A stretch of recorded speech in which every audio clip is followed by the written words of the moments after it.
Released in 2001 and developed by Ubisoft Montreal and published by Ubisoft and Warner Bros. Interactive, it's Batman Vengeance for the Xbox, also available on the PlayStation 2, GameCube, PC, and Game Boy Advanced. In Batman Vengeance, you play as the Dark Knight himself, with the setting pulled right out of the Emmy Award-winning animated series. At the start of the game, the Joker seemingly falls to his death. Give me your hand. Seems like old times, eh, Bats? You, me, a vat of chemicals?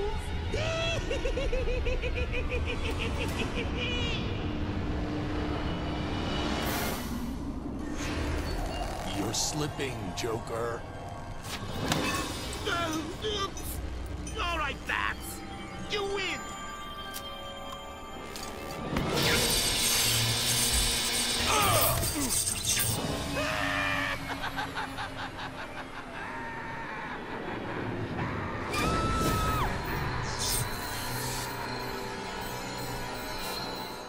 But without spoiling anything, not everything is as it seems, and Batman believes he's plotting things from beyond the grave. But is all of this any good? Let's find out with the good. Easily one of the highlights of this game is that it's based off the animated series and captures the themes and look of it perfectly. But not only that, it also features the quality voice acting from the series as well. You've got iconic actors of the series such as Kevin Conroy voicing Batman, Mark Hamill once again for the Joker, as well as Michael and Sarah returning for Mr. Freeze as well from the animated series. And sadly, his final role as Mr. Freeze was in fact this game. Hope, Mr. Evers, will never warm cold blood. Only wrath could even stir it. Why did you send me this video? I don't know what you're talking about. Batman, kill him. As for the gameplay side of things, easily the best aspect are a lot of the puzzles you have to solve around the environments, either in the form of different types of platforming, or some more complicated puzzles you'll have to solve in order to proceed. The boss fights are also pretty decent too, from fighting the Joker on a swinging wrecking ball, to fighting Mr. Freeze. The boss fights are all pretty intense, and usually have a pretty interesting method to beating them. But sadly, these are probably the only positive things I can honestly think of in terms of actual gameplay. So let's move on with the bad. Now, in my Arkham Asylum review, I originally talked about my low expectations due to the history of comic or movie-related video game tie-ins being generally bad. Well, sadly, Batman Vengeance falls right into that category. Right off the bat, no pun intended, the controls are just simply awful. Trying to move around the environments just feels floating unresponsive. Just trying to press myself against the wall to get by these killer plants, I had to mash the Y button for it to even recognize what I was trying to do. But not only that, all of Batman's gadgets such as the grappling claw or the batarangs are entirely done through the first-person perspective, which really breaks up the gameplay a lot, and the controls for first-person are even worse. You've also got these stealth elements in the game that are completely pointless since you can't do much in the way for stealth attacks. So there really is no point at all in trying to sneak around enemies, and you'll mostly have to just fight them or run away from them, which, trust me, you'll want to do exactly that instead.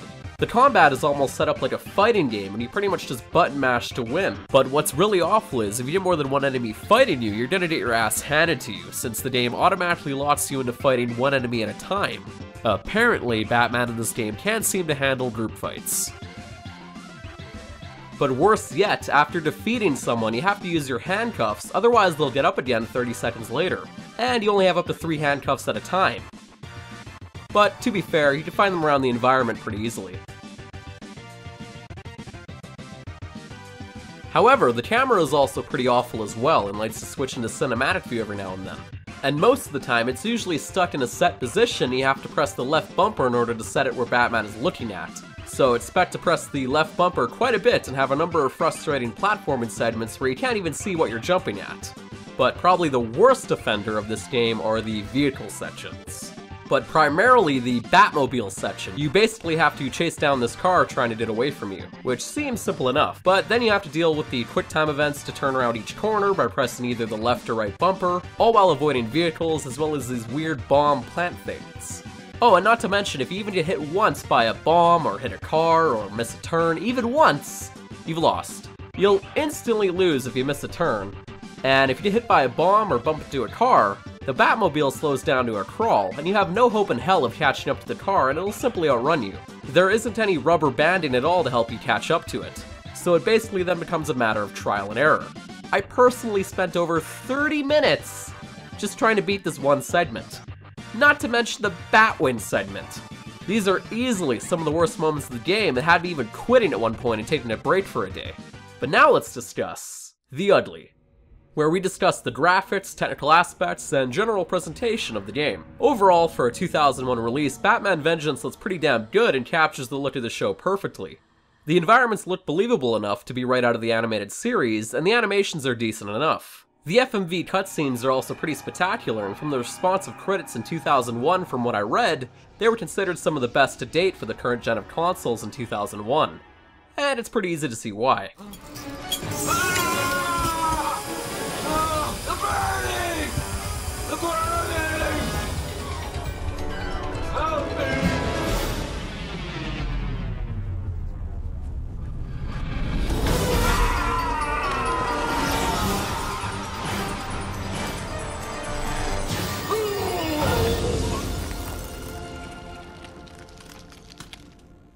As for the soundtrack side of things, it's your typical orchestral kind of stuff, but mostly pretty forgettable. And despite all my issues, thankfully in my 6 to 8 hours or so I spent with Batman Vengeance, it's a pretty bug-free experience aside from some minor clipping issues. All in all, Batman Vengeance is a cool looking game, keyword here being cool looking. Once you actually start playing it and have to deal with the awful controls and vehicle sections, you'll just wish you stuck to watching the animated series instead. But now, it's time for my rating. I give this an Adventure of Batman and Robin's Joker redesign out of 10. Completely unnecessary. Seriously, what's with the black eyes?